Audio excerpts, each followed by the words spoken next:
Welcome to Talking Heads on USA Global TV, starring the one and only wonderful Dr. JACALYN. It's a prestigious place where world-class influencers and experts meet, and where you'll find the most trusted advisors and coaches for all things in life and business. Visit usaglobaltv.com to sign up for our newsletter, get the value you need, and be first in line to learn about events and giveaways and other valuable content. Connect with us. Email Dr. JACALYN at usaglobaltv.com to talk about how you can become part of USA Global TV. That's USA Global TV, where the doctor is always in. Hello, everyone, and welcome to USA Global TV, and hello to our friends listening on Business Talk Radio. I am Dr. JACALYN KERBECK, and our show today is The Wise Ones. Joining me is a very astute, accomplished, successful, wonderful person who I consider to be a dear friend. He is a co-host, a talking head, and an elevated listener here at USA Global TV, and he's going to share with us more about his background. Let's welcome Mr. red.olaughlin. Hi, Red. Thank you so very much, Dr. JACALYN. I really appreciate that. You have some very, very kind words all the time. Quick on my background, I'm 31 years plus in the Navy, aviator, naval flight officer, been to 61 countries in the world. My current, I retired many years ago. Right now, I research what goes on in the human body at the cellular level, biochemically speaking. I look for cause and effect relationships. Treat a cause, fix a problem. Treat a symptom, you'll always fix it. So I look what causes things to happen. And if you can figure that out and stop something from happening or cause something to happen that's to your benefit, that's what I write about. That's what I speak about. I've authored 5 books, 2 in the area of longevity, which is my particular interest. It's my niche. And beyond that, I publish books, and our other person on today is also a fellow publisher. I know her very, very well here in Houston. But I think that's enough about me today. So Dr. JACALYN, turn it back over to you. Thank you so much, Red. And we do have a phenomenal guest backstage. Before we bring her out, I just want to thank you on so many levels. I've worked with you for my first book. My second book is just about to come out. And you've also helped me with my health. I have 3 autoimmune illnesses, and you've really been there for me as a sounding board. And also to realize that I just got approved for Dupixent finally, but I know that that is a Band-Aid. So I'm grateful for the Band-Aid, but I need to actually get to the root cause of why do I have these autoimmune illnesses? And you've really helped me open my eyes in a lot of ways. So thank you, Mr. Wise One. You're most welcome, Dr. JACALYN. So, Red, I would love for you to share. Our guest is an incredibly accomplished person, and here on a very a day that, we will not forget for a long time. So it's amazing that we have her here with us on this particular day. I'm going to spotlight you for you to introduce our guest. Thank you so very much, Dr. JACALYN. Our guest today is Julie Connor, and Julie has over 33 years in the, field service, foreign service. And she's been to Israel a couple times, Paraguay, Guatemala, Indonesia, Colombia a couple times, I think, Malaysia. She's worked in Washington, D.C. She has a breadth of knowledge of the reactions of the United States overseas and here. And today, of course, Russia invaded the Ukraine. And as we were backstage, we were just briefly talking, and I thought that would be just a perfect way to start our day from somebody who really has intimate knowledge of the inner workings of everything from both a domestic and an international perspective. In addition, Julie's also done a couple things that are very unique. She and I both have walked the Camino de Santiago, but she's done it twice. Once walking and once on horseback. I hope we have time today to talk a little bit about that. And she also has a couple of books that are extremely good. They've award-winning and stuff, and I hope we have time today to get in that. And then also, she's the owner of a Bayou City Press here in the Houston, Texas area. So, Julie, would you please join us? Let's welcome Julie to the show. Thank you very much. Thank you, Red. Thank you, Dr. JACALYN. I appreciate your invitation to be here today and to talk with your audience.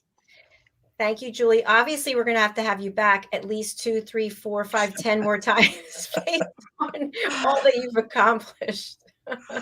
It's funny you say that. I was doing another interview and we were supposed to talk about my books, but the interviewer was very interested in the Foreign Service and international affairs. So we ended up talking for the whole hour about that because he kept asking questions. But we never really got to talk about my books, and that might happen today. And if it does, it's okay, because as Red said, today is, in my opinion, a very grim day. It's a day that really is rewriting the history of our times. And I hope everyone is understanding the importance of what's going on today.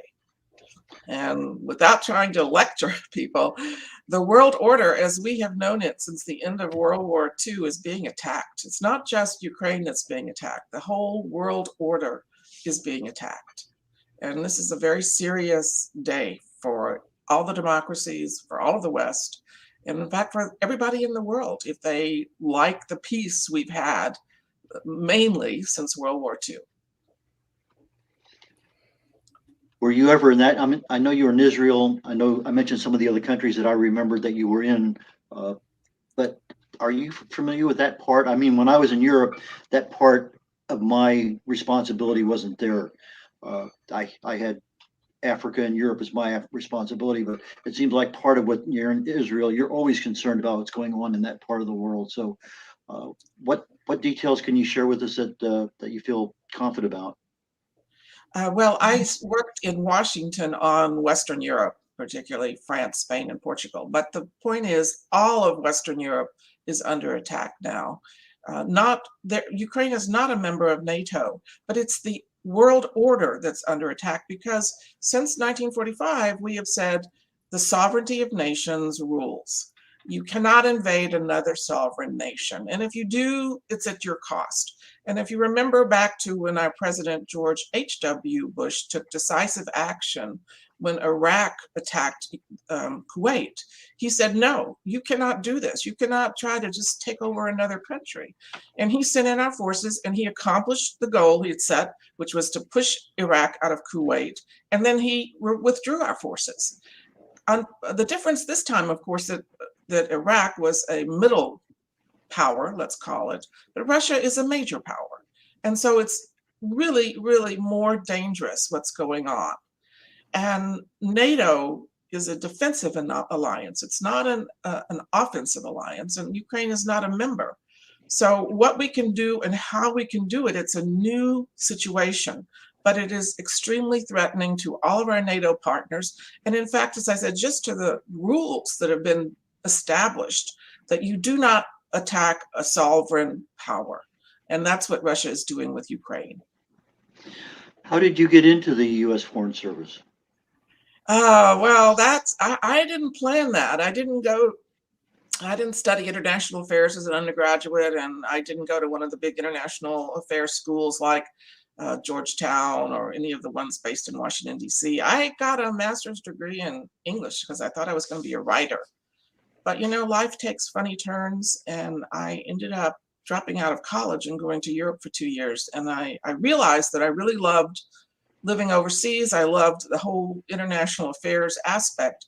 So when I returned to my hometown, which is Houston, and finished my undergraduate degree and then got my master's degree and thought, okay, now I'm going to start my writing career. Well, it ended up that I took the Foreign Service exam, passed it, and joined the Foreign Service. And I certainly did writing all through my career, a lot of writing, but it was writing for the government. So it would be memoranda or speeches for the ambassador or reports back to Washington of events. Or one of the big things I did, because I was the press attaché for several embassies, was have to provide the ambassador a daily briefing on what was going on in the world. And understand, my career goes back to 1981. So we're in the depths of the Cold War. And a lot of what we covered was what was happening on the front lines of the Cold War, wherever that was breaking out. And it was all over the world, of course, as proxy wars were going on. But I had to follow and report on those. So everyone in the Foreign Service in those years until the fall of USSR was very attuned to what was going on with the West versus USSR. And now we're back, you know, for 20 years that basically went away, but now we're back to that. But now it's Russia versus NATO and Russia versus the rest of the world. So it's interesting to me, this just as today, the G7 is meeting. That's the group of 7 nations with the largest economies. It includes countries like Japan. And they're also very concerned about what is happening because, of course, if Russia can take over Ukraine and get away with it, well, that emboldens China to think they can take over Taiwan. So it's not just one area of the world we have to be worried about. If Russia is successful in what it's doing, we could see land grabs all over the world. You've been to a number of countries. Were there any that you really loved the culture and the language and the foods and everything? Well, I loved every country I served in. I really did. And that's why I continued my career for 33 years. Like the military, Foreign Service can retire after 20. But they kept promoting me and I kept loving my job. So I stayed in for 33 years. But as far as countries, every country is different and every country has something that you can love about. I will say that the most exotic country I served in was Indonesia. And it has an incredible, fantastic culture and art and history. And it is so different from our own. It takes you a while to kind of wrap your head around Indonesian thinking because it is so different from our own. So just to give a really quick example, if there's an auto accident in Indonesia, you don't look at it as who was at fault.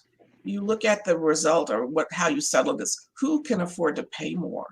You know, if a rich person hits or is hit by a poor person, well, the rich person is supposed to make the poor person whole, not the other way around. So just, wow, it's a different kind of social justice. Did you learn very many languages in your trek around the world? Well, my best language is Spanish, and I am fluent in Spanish. And then I did learn other languages, but everyone is different in their brain. My brain holds 2 languages at once. So that's it, English and one other language. So for example, I learned Bahasa Indonesia, the language of Indonesia, when I went there. And I'm a very, very good Spanish speaker. And one night at a reception, one of the Latin American ambassadors was there, and I tried to chat with him in Spanish. And all that would come out of my mouth was Bahasa Indonesia. So I said, okay, this is crazy. I'm really good in Spanish, but all I can speak, so I just realized my brain has 2 compartments, English and the other. And I can't hold 3 lines. I'm not a polyglot, put it that way. So yes, but the Foreign Service, if you don't know the language of the country to which you're posted, and if it's a language critical position, then you get training before you go overseas. Which was a more difficult language you had to learn?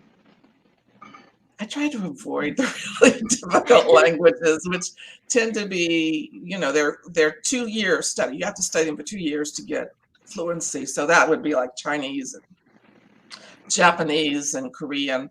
And if they don't have the Western alphabet, that also makes them harder. Sorry, so I really worked on avoiding those. But there were other considerations. I had very good Spanish, so I spent a lot of my time in Latin America. Was that also one of the reasons why you decided to walk the Camino de Santiago? Well, having Spanish certainly makes it a more interesting experience because you can really talk with the locals. But I'd wanted to walk the Camino de Santiago since I was 21 years old, and I read about it in James Michener's book, Iberia. And in 1971, when I first read about it, nobody was doing the Camino de Santiago. Since 1971, there's been an explosion of interest, thanks to various factors, such as the movie The Way by Martin Sheen and his son, Emilio Estevez, and a lot of other factors. So, but now, the year before COVID, more than 300,000 people qualified to get their Compostela, which is the certificate saying that you have completed the pilgrimage. Of course, many more people actually walked at least part of it, but they didn't either qualify for the full Compostela or they didn't care about getting it. So imagine that, from nothing essentially in 1971 to more than 300,000 in 2019, sorry. And it took me 45 years, but I had that on my to-do list and it finally came up. Now, for those of us in the audience who do not know what the Camino de Santiago is, it's a pilgrimage across Spain. One of the particular treks, and I'll be the same one that you do, is the Camino Frances. And it starts in San Juan Saint Jean Pied de Port in southwestern France. You walk over the Pyrenees Mountains down to Pamplona, and then you go across parallel the course inland quite a ways over to Santiago de Compostela. And that's about 500 miles, 800 kilometers. And people tend to try to get that done in the 30, 35, 40 day time period. My wife and I were very fortunate. We walked that 500 miles in 30 days. She was just a year outside of her radiation treatments for her breast cancer, and it was a thank you, appreciation tour for that one. So that was her pilgrimage. Did you have a specific reason why you were walking it? Well, I had several of them. As I start out my book on the Camino saying the reasons. The first one was I was a victim of violent crime when I was 20 years old, and I thought I was going to die that night. So that was one thing I realized after that every day I lived was a gift, a blessing. You're not promised anything. So that was reason number one. And then reading James Michener's Iberia, I knew that I wanted to do it. And the third reason was that I am a cancer survivor also, and that I thought, well, this is just another reason why I have to do this. I have to go and give thanks for all of the years I've been given since I was 20 years old and held at gunpoint. So I have multiple reasons. And then I was trying to go alone, but my son went with me. So every day, again, I had a chance to thank my son for his help as we went on this quite rigorous trek. You're very absolutely correct. It is a very rigorous trek in some places. There are a few places it's not, but I'd say the majority of it was pretty challenging. Well, just what Red said about the Camino Francais, so the French route of the Camino, is absolutely right. But the point about this particular pilgrimage is you can start anywhere in the world, and people do. And so there's multiple routes of how to get there. The French route is the most popular, the most traveled, but there are many other routes. And there are other ways to do your Camino too. As Red mentioned, I did it last fall on horseback, a different route. So that was an experience that I wanted to have, and I was afraid I couldn't do it because of the pandemic, and so I put it off 2 years, but I finally got to do it last fall. Now I understand that you were, go ahead, Dr. Jacqueline, I'm sorry. Oh, I'm sorry. I was just going to say, Julie, congratulations. And thank you so much for being here and for really opening our eyes about what's going on in the world and sort of the ripple effect and the domino effect that it has for every person in this world. That's the first thing. The second thing is, as you know, there's the great resignation going on. We're reading over and over that there are jobs that just nobody wants because people are going out on their own. And so you had a 33-year career, you retired from it, you moved on to the next segment of your life, the next chapter, started writing, became an author and a publisher. And I'd love for you to just share with our audience, what does it take to break away from what you know so well? You know the routines, you know the paycheck, you know the people, go out on your own where everything's uncertain and to succeed at that. You're absolutely right. The truth is that I am drawn every day. Every day I follow the news. I want to know what's happening.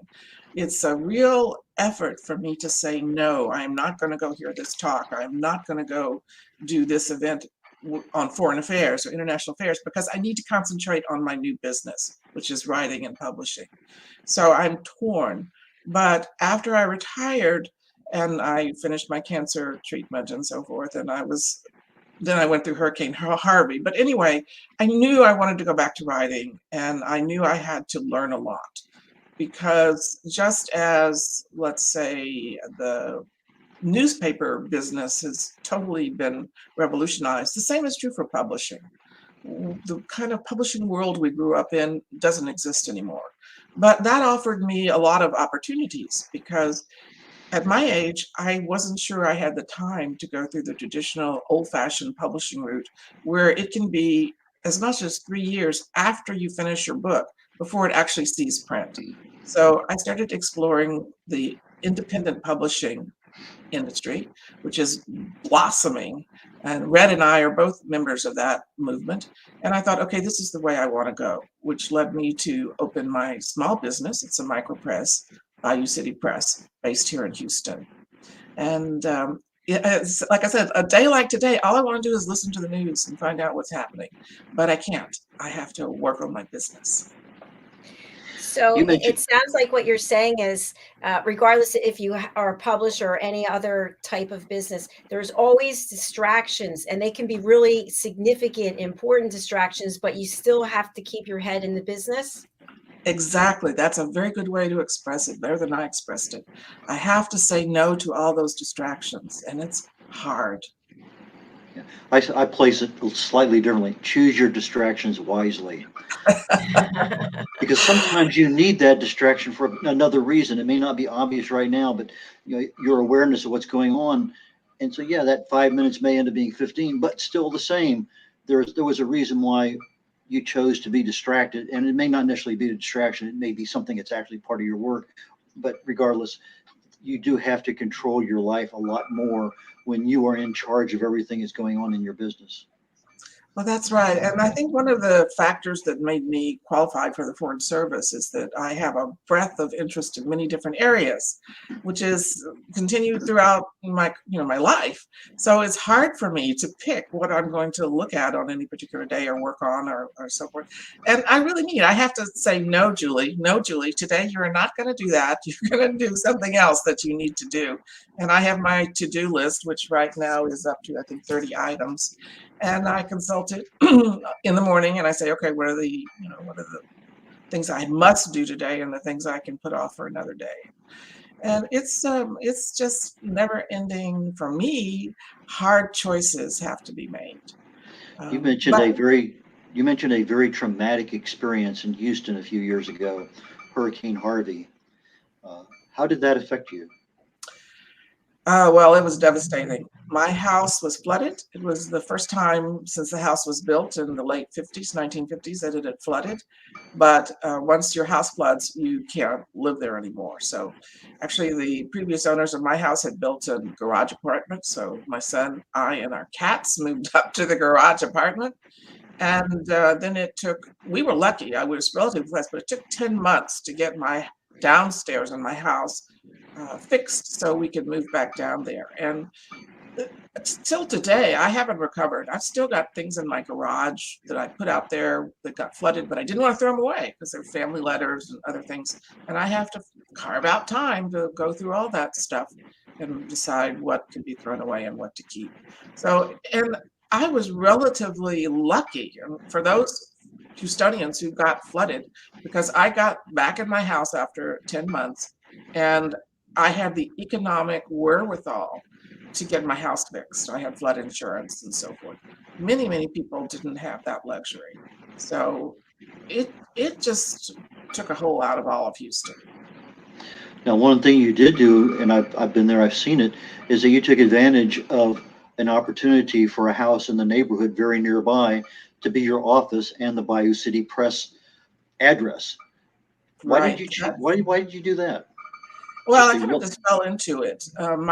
My neighbor had wasn't living in the house before Harvey because her husband was working overseas, and then Harvey came along, and of course it was very hard for them to deal with a flooded house in Houston, and they just did the minimum of ripping out the drywall, and then they just left it there for 2 years. So it so happened one day I saw my neighbor out in her yard. She wasn't living there, so I just saw her. I went over and talked to her. I said, when are you moving back in? And she said, oh, I'm not. We're going to sell.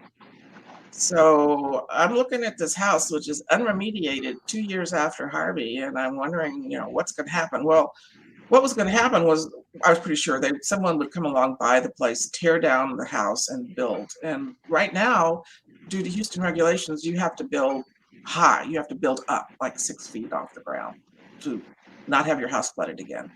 So I knew the house was probably going to sell for about the price of the land. And so I asked her if she would be interested in selling it to me. So my thought was, first of all, to keep from having a mega mansion built next door to me. That was the first thing, and I could have a bigger yard. But then I thought, well, who knows? If I can fix this place up, I can move my office over there and have a lot more room. So that's what happened, and it was just a stroke of luck, really. And I have as you can see behind me, I have my office here, plenty of space. And I can also host events, which I've been doing, which as Red mentioned, it came to one of my, before the pandemic, my open house or something. He came to something. Now, for those people who may not know, Hurricane Harvey, in my own backyard, I have a measuring 36.5 inches of rain in about 5 days. There are parts of Houston that got 55 inches of rain. And so it wasn't unusual in some areas that had never flooded to end up with 4, 6, 8 feet of water in their houses. And I have one good friend who got flooded twice in the same area, very nearby where you live, Julie. That's right. It's one of those things that you think you're safe. You're in the 300-year floodplain. Requirement for flood insurance, and then all of a sudden. But it's part of living in this part of the world. Well, back to international affairs, though, climate change is a global problem. It is, things are different. The forecasters kept saying, Harvey is so unique. It sat over Houston for a week. It dumped rain and then more rain and more rain. And they've never had an event like that. But I heard a Rice University professor talk, and he said, forget about talking about the past. The new bench line is today. Because of climate change, everything is changing, and we're going forward. So if we had Harvey once, we can have Harvey again, because everything in the climate, in the world, has changed. Houston's kind of unique in a way that most people don't realize this, but the record snowfall for Houston is 22 inches of snow in 24 hours back in 1895. And just a short ways south of Houston, they got 44 inches of rain in one day. It's the only day the Astrodome was never open because they had 3 feet of water in the parking lot. Nobody could get in.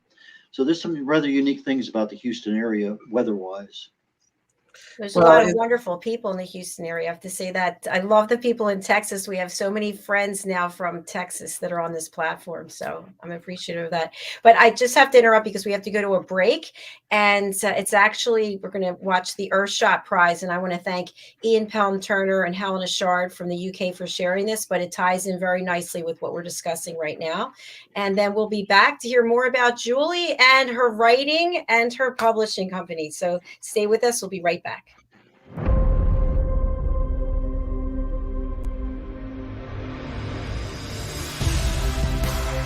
Ours is a world of wonder. Every day it reminds us of its beauty. It touches us, teaches us, and astounds us.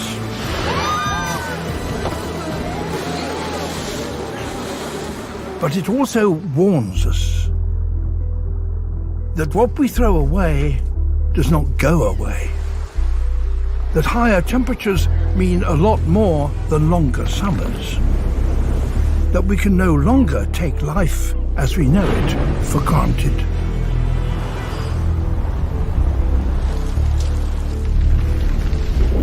We are at a unique stage in our history.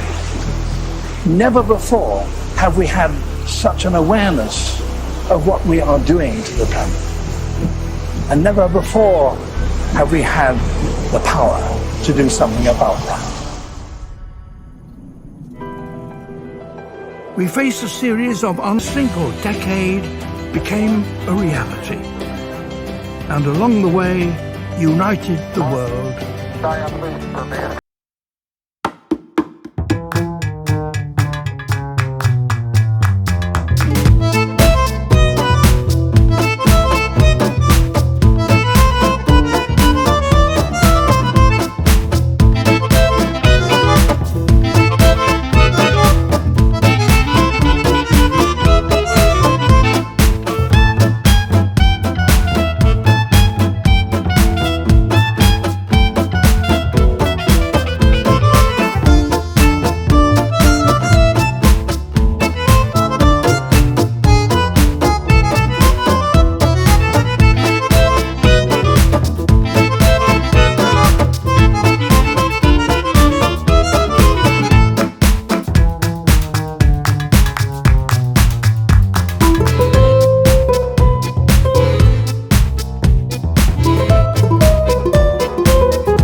it's so evident.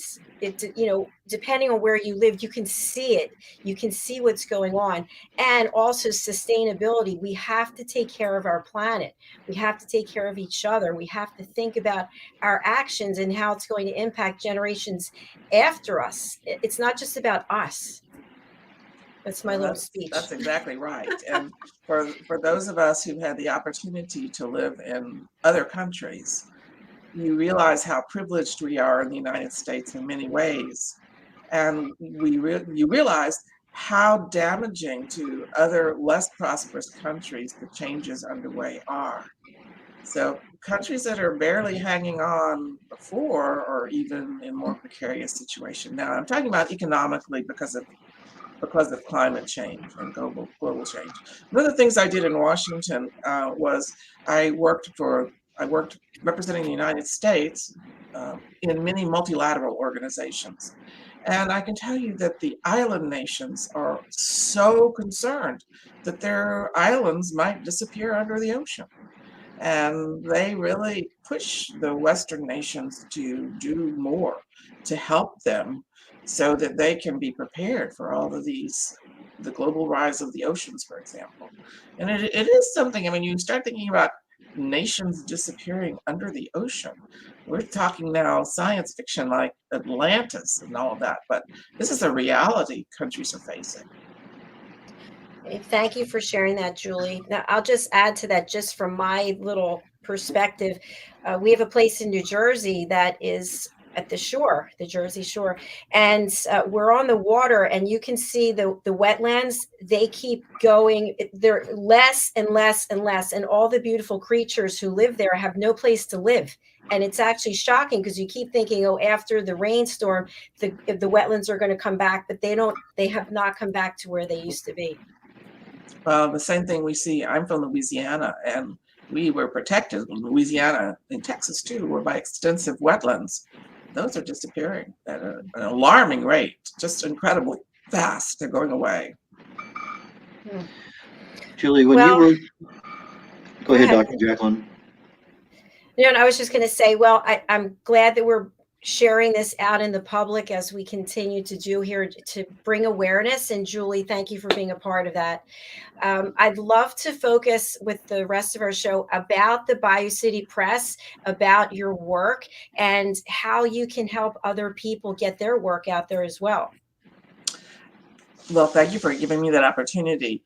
I'm a micro press, as I said, and I decided early on that I was going to focus on 4 areas, which are travel, history, international relations, and anything Houston related. So sometimes I get something over the transept, which is an interesting idea, but it doesn't fit what I'm working on, what my limited areas are. But then I can refer them out. There's a lot of other small micro presses and small publishing houses here in Houston. I refer them out, or suggest that maybe they want to think about self-publishing, in which case I can refer them to Red, because he helps authors who want to self-publish. So the changes have opened up the market, but the smaller presses can't do everything. So most of us focus in on a few areas and try to offer authors the opportunity to be published in those areas. Thank you, Julie. And how does a person make a decision about which is the right way to go or the best way to go? Well, I would say most of them, actually, they need some advice, because the whole scene is changing. You have to figure out, do I want to try to go to a traditional publisher? That's the big ones like Random House, for example. Do I want to try an academic press, which is a whole other niche? Do I want to try a small but traditional publisher? That's basically what I am. Do I want to try a hybrid publisher where the author and the firm share the costs? Do I want to self-publish? There's all these options and more, and you have to figure out which one you want to try to do. And a lot of factors go into that. And do you have the financial wherewithal to self-publish? Do you want to invest the time and knowledge that it takes to self-publish? Because you have to learn a ton of stuff to self-publish. Do you not want to learn that stuff? So maybe you want to hire someone to help you self-publish by getting your manuscript in shape. Do you want to try to go the traditional route, understanding that it's a long, hard road to get your book accepted by a traditional publisher. So you talking with someone who kind of knows what's going on in the industry to help you make a decision, or doing a lot of reading, or what I did actually when I first started thinking about I was going to publish, was I took a course at a university about the changes in the publishing world. And that helped me figure out what was going on and what I really wanted to do. In order to So publish not a book, you have to write it first. And that's always a problem for some people, because it's very difficult to keep your concentration and start and actually get it done. Now, you walked the Camino and you wrote your first book about the Camino. And Right.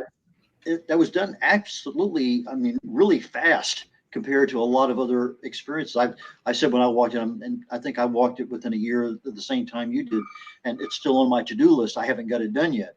Mine's a slightly different book than yours, but you chose to write it and get it published right away, and then you actually got an award for the cover, I believe, if I remember right. Well, that book has gotten 5 awards so far. I like it that you say I did it right away, but I didn't. I really planned to write it in a year, but then Harvey came along in 2017. I mean, I did the Camino in 2016. Then Harvey came along in 2017. That delayed everything.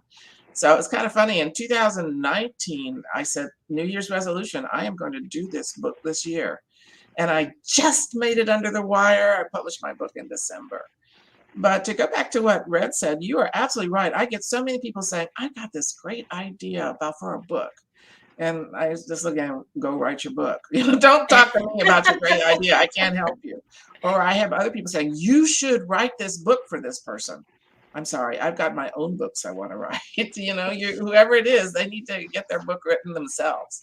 So yeah, I think some people say everybody, all of us have a book in us, and I think that's true. But you just have to bear down and actually turn out the pages. Now, your first book was a travel book, but your second book was in a totally different world. Why don't you tell us a little bit about that one? Oh, yes, it's true. They're totally different genres, but what connects them is my international experience. They are both with a foreign accent, if I can say that. So my second book is a book on international adoption. And it is unique in the market. And this is one of my 3 or 4 of my to-do things are to do more marketing for this book, because I need to get it out more and better known. There are a lot of nice little books on adoption. Actually, there are not that many, but there are little books on adoption, but they're usually based on animals. So a bear will adopt a chicken, for example, or something like that. They're cute little books, but that's not what I wanted to do. I wanted to talk about the whole process of adoption and who's involved, but write it for children. And so that's what my book aimed to do, and I think it's pretty successful. Now, from the beginning of the thought process to actually having a manuscript, did that happen faster than the Camino book?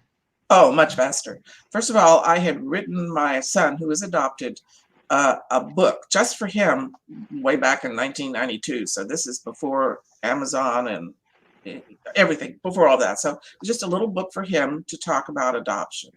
And I read it to him all the time when he was really young, until he really knew he was adopted. Because the adoption course that I had to take before I could adopt my son, they really emphasized how important it is for your child to know they are adopted and not to be surprised when they get to be a teenager or an adult.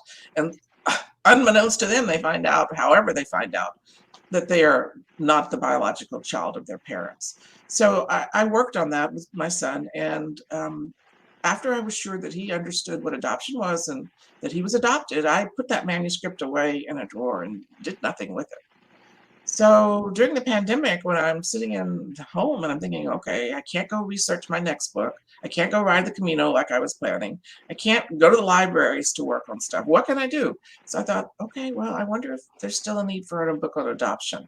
So I could do research like, what's out there on Amazon in books for adoption and so forth. And guess what? There's still nothing like the book that my child needed. So then that gave me a goal to rewrite my book, to write it as fiction and more generalized. So one of the things I put in my book to parents is that they can take my book and make it their own. Substitute their own names for the names that are in the book. Put the flag of the country their child comes from over the flag, that's an invented flag, in the book. So then, I mean, their child is pre-reading, so they can read it, and their child has no idea that the name in the book is actually John, not James, or whatever it is. But use the book as a tool to tell their child about the adoption process and what it means. And I have, you know, I always have messages in my books. And one of the messages here is, you know, it's not just, like, again, going back to the books that are available, most of them focus on the adoptive mother and the adoptive child, which is beautiful. I love it. But guess what? Adoptions involve much more than just the mother and child. So I wanted to let the child know that in a way they're privileged. They don't have just one family to love them. They've had at least 3 families. They've had their biological family, their foster family, and their final adopting family. They don't just have one country they can love and be proud of. They have 2 countries, their birth country and their adoptive country. And in my case, I made a promise to my son, and I think it's a good promise for adoptive parents to make. So that's where the title of my book comes from. But the point is, adoption is a complex process that really involves a lot of love and support from a lot of people, not just the mother and father involved. Tell us the name of your adoption book. It's called The Baby, with 3 families, 2 countries, and 1 promise, an international adoption story. Julie, I just learned something else I didn't know. I just love how you shared about 3 families. 3, I would have thought 2 families. I wouldn't have thought of 3. So there's a lot of love there. Almost all adoptions have to involve a stage where the child is with the foster family. Almost all. And sometimes it's many foster families, depending on how long it takes for the adoption to go through.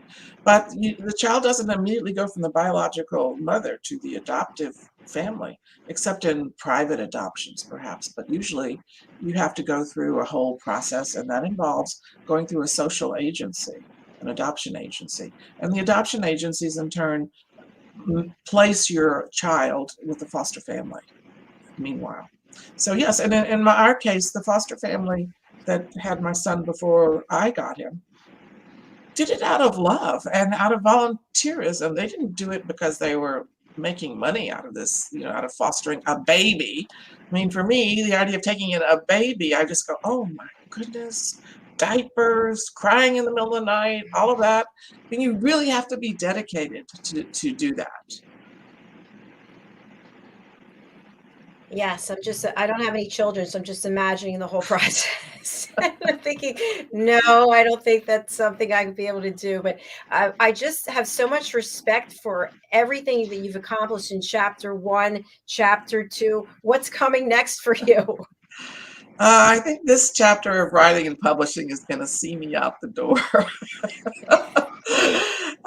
We're laughing, but you know, at a certain point of your life, and I'm long past that, as I said, after 20 years of age, every day I've had has been a blessing, and I just remember that every day and know that I'm not guaranteed another day. So, you know, make the most of today, and in my case, some of my frenemies, if I say that, might not agree, but I do try to do a little bit of good along the way. And are you taking on new clients? I am. Yes, I am. If someone's interested out there, they can go to my website, which is Bayou, B-A-Y-O-U, BayouCityPress.com.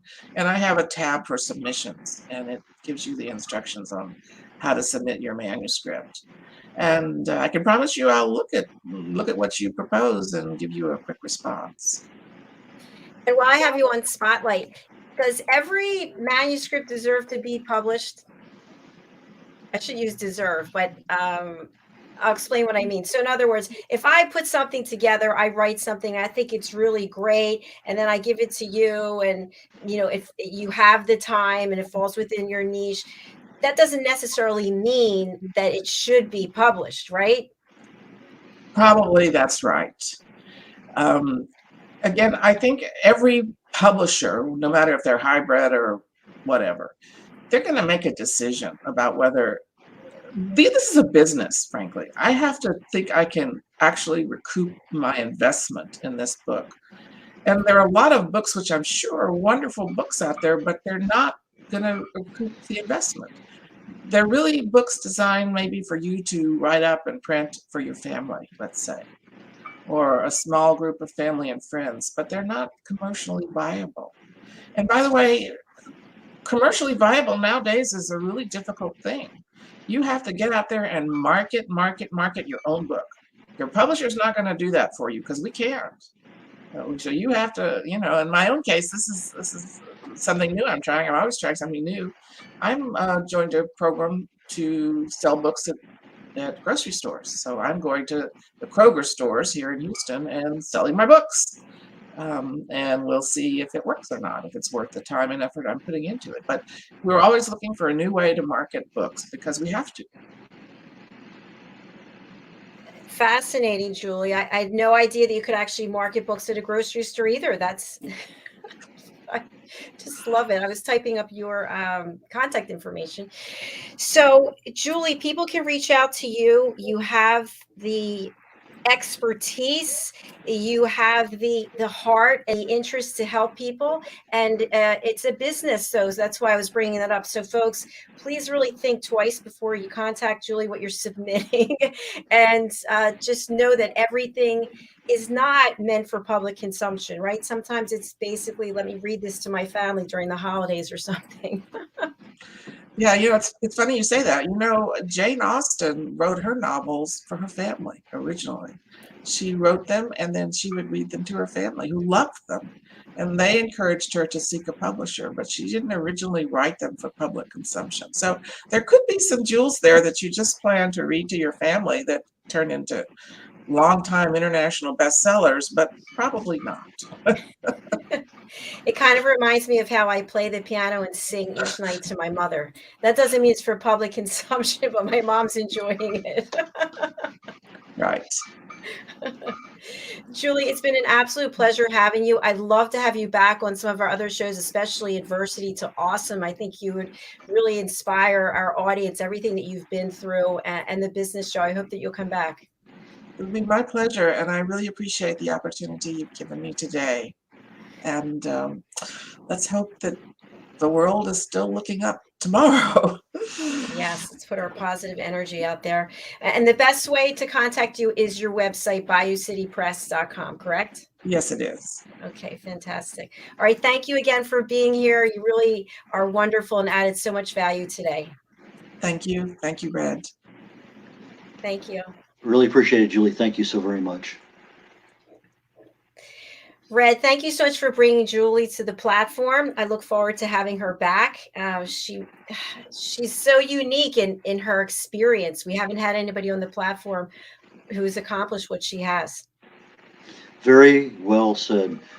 Extreme experience and so many different, things people dream of doing. She's done so. And she's so down to earth. And that's not even counting the writing part of it. I'm just talking about living her life. I mean, yes. You can imagine being overseas and then coming home and finding 5 or 6 feet of water in your house, and then it's just so many different things that become part of our life's experiences. And then, we learn and we keep going and just keep trying to make our lives better. For sure. And my life is better because of you. So thank you for that. You're very kind. Red, I'm going to spotlight you. And if you would share with our audience, you are a talking head and you've got some presentations coming up. If you can just let people know what to expect and also how to contact you. Thank you so very much, Dr. JACALYN. The next 2 Mondays, I think at 2 o'clock Central Standard Time, I'll be on the Talking Heads program, part of USA Global TV. My presentations are on health and wellness, primarily concentrating on longevity. How do you fight age-related diseases 10, 20, 30 years before you are even eligible for them? And I've been going into primarily concentrating on what causes disease, what can you do about it? And these next 2 weeks, I'm looking very seriously at Alzheimer's and Parkinson's and those kinds of diseases that we generally lump into the term dementia. There are certain things that if you don't stop, they will eventually become something that you don't even want to talk about because they're just not a good good thing. I mean, I can't think of a worse disease in reality as trying to take care of, somebody you've known all your life, and then they don't recognize you and they need constant care and you can't give it to them. It's just too many things there. So, but there are a lot of things we can do. And that's what I'll be talking about. What can you do to stop the progression? I think there's 5 or 6 or 7 different pathways that can evolve into having a cognitive problem. And I'm going to talk about them, and I'm going to describe what they are, but also going to talk about what can you do in order to stop that cause from going any further. Now, we may not be able to stop it entirely, but maybe you stop it so that you're not becoming early onset Alzheimer's at age 65. Maybe that doesn't occur until age 85. And so that extra 20 years of quality of life means a lot. So that's where my next 2 lectures are going to be going on, my next 2 presentations. And how to reach me, red.olaughlin.com is my website. red@red.olaughlin.com is one of my emails that I check all the time. And that's red, R-E-D, like the color, O'Laughlin, OLAUGHLIN, red.olaughlin.com, or red@red.olaughlin.com. And I'm also can be reached at red.olaughlin@gmail.com. Again, REDOLAUGHLIN. Thank you, Dr. JACALYN. Thank you so much, Red. I really appreciate you being here. And also as a talking head, the knowledge and expertise that you're sharing with our audience. People are very interested in longevity, and who better to hear it from than you? Thank you so very much. Again, you're very kind.